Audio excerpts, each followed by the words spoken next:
Bonjour Madame Marois, Madame Maltais, ainsi que les spectateurs. Mon nom est Carole Saint-Laurent et je parle au nom du collectif pour une pension d'invalidité.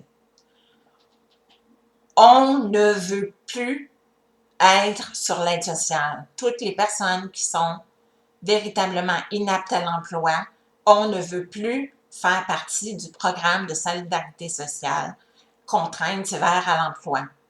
Parce qu'on ne veut plus avoir à vivre sous les règles, sous les mêmes règles que n'importe qui, qui choisit de ne pas travailler. Nous, c'est pas parce qu'on veut pas travailler. On ne peut pas travailler, les gens qui sont véritablement inaptes à l'emploi. Moi, j'ai une amyotrophie spinale, une dystrophie musculaire, tiens. J'ai de la misère à lever une livre. Donc, j'ai pas la capacité d'aller travailler. Mais c'est tout à fait injuste de faire en sorte que je vive sur le BS. C'est vraiment humiliant d'avoir à dire aux gens que je reçois du BS. Puis qu'en plus de ça, il faut que je vive sous les mêmes restrictions. C'est pire qu'être en prison. Parce qu'ils sont mieux traités que ça, en prison. Parce que on veut une pension d'invalidité, premièrement, qui est équitable, qui est égale au salaire minimum.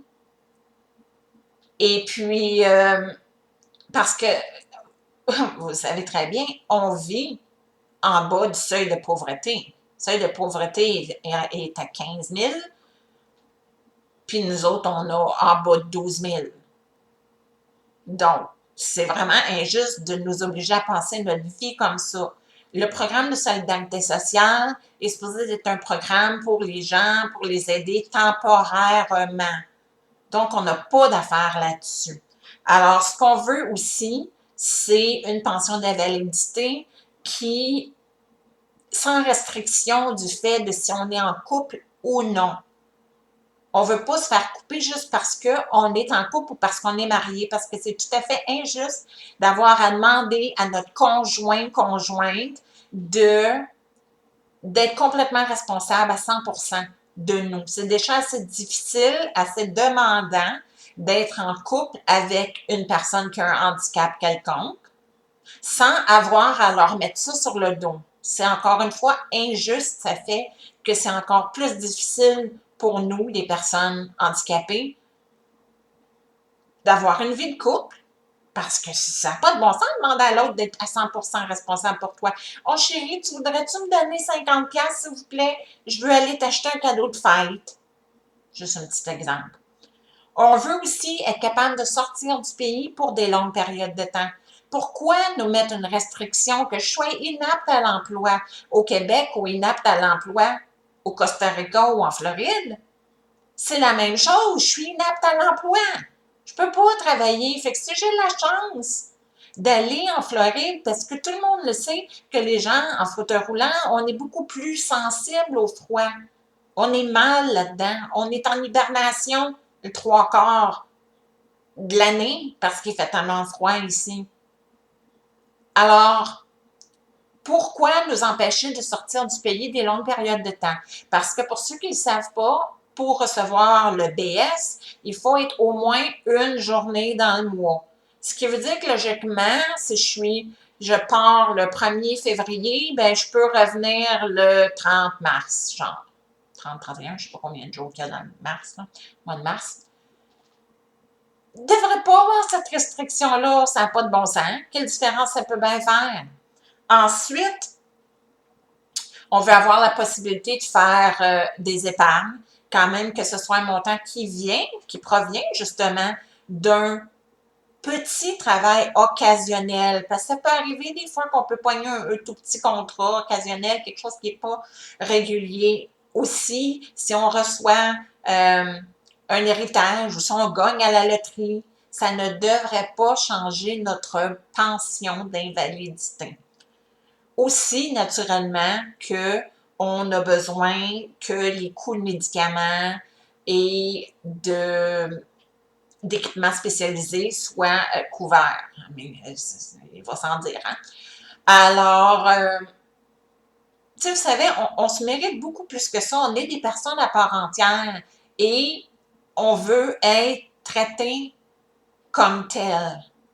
On veut recevoir le respect qu'on se mérite. Parce qu'on apporte beaucoup à la société. Il y a des gens qui pensent, ah ben là, écoute, personne handicapée, ça amène à rien, ça ne peut pas travailler à rien. Hein? On amène de la job, beaucoup de jobs. Qui est-ce qui fabrique les fauteuils roulants? Qui est-ce qui les répare? Qui est-ce qui donne tous les services pour aider aux personnes handicapées, que ce soit ergothérapeute, physio, les préposés aux bénéficiaires, etc., etc. Je veux dire, on amène beaucoup à la société aussi par notre présence qui en inspire plus qu'un. Alors, Madame Marois, Madame Maltais, je vous prie de nous prendre au sérieux parce qu'on ne disparaîtra pas là.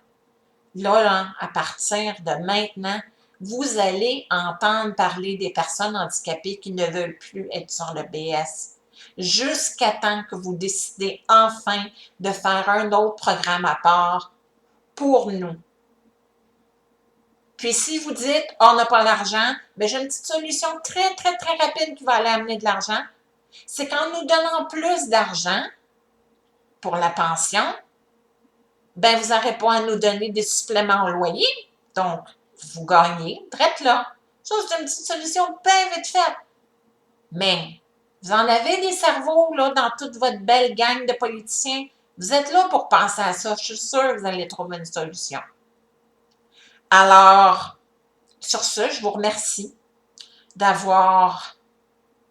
nous avoir écoutés, de m'avoir écouté et de nous accorder ce que nous réclamons depuis bien trop longtemps.